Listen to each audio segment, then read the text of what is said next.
Check this out.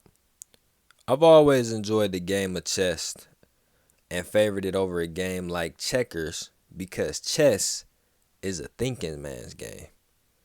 In similar ways that the sport of boxing is. One of the pieces that often gets overlooked but plays a vital role in every game is the pawn. The pawn can control the center of the chessboard, which is where most of the action takes place. If the pawn makes it to the other side of the board, it can be promoted to a different piece. The pawn can also affect the mobility of bigger pieces, which makes it a prime target for sacrifice. In my all bets are open video, I stated that there was a dead pool amongst Teofimo Lopez, Shakur Stevenson, and Rolando Romero on who would get done dirty first by their promoter / promotional company. And right now, I'm cashing in my bet on Rolly Romero. It's become clear that Gervonta Davis has moved into the next phase in his psychological warfare with Devin Haney. And a few pieces need to be shuffled around to make that fight even bigger. Now, Gervonta could have easily gotten a fight with Rolly for the title, but I believe that there's too much bad blood between the two of them, and Gervonta isn't willing to bless Rolly with another payday. And that's where Eastside Pitbull Cruz comes in. His job is to win this fight, claim the belt, and he'll be granted his rematch with Tank. And they'll probably set it up to where both the 135 and the 140 pound belt are both on the line. Remember, the WBA has done a cross-divisional title unification before. They did it when Tank fought Leo Santa Cruz.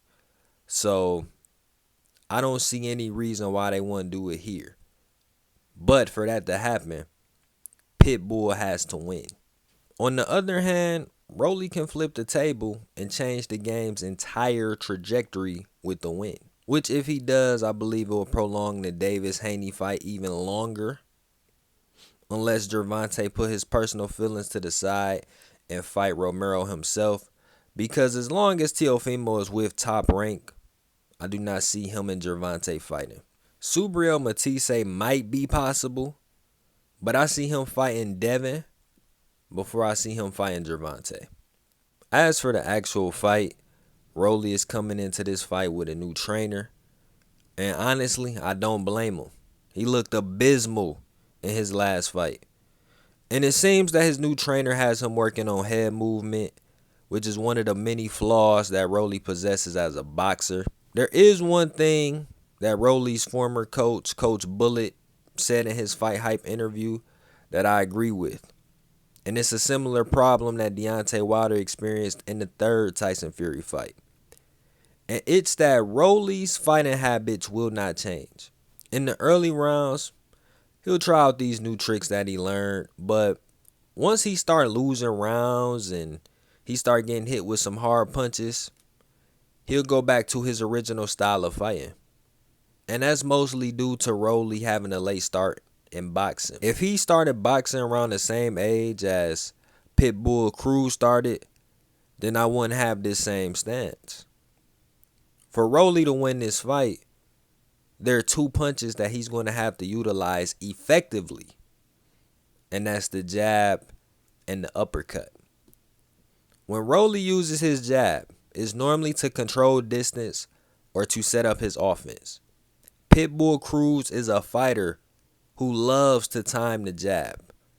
He'll duck under, and then he'll throw a left hook over the top. If Rolly can stay defensively responsible, and that's a big fucking if, and then he times Cruz's movement and counter with an uppercut, then he'll have success in this fight. Another thing Rolly will have to do is make Cruz think.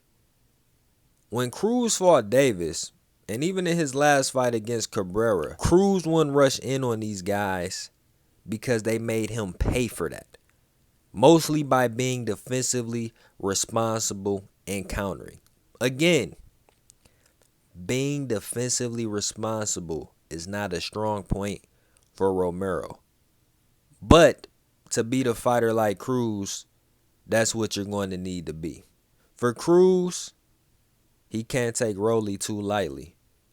Despite his lack of craft, Rolly still possesses dynamite in both of his hands. And Cruz himself has issues with being defensively irresponsible.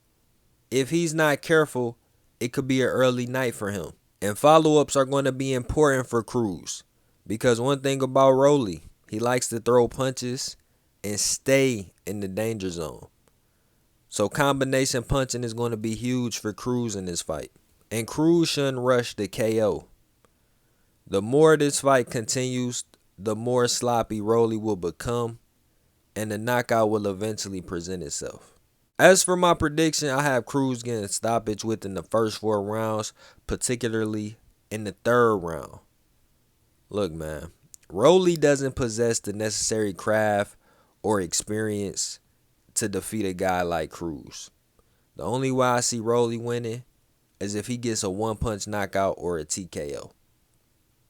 Nonetheless, though, I believe this will be an entertaining fight. I got it stamped possibly for fight of the night, however long it may last.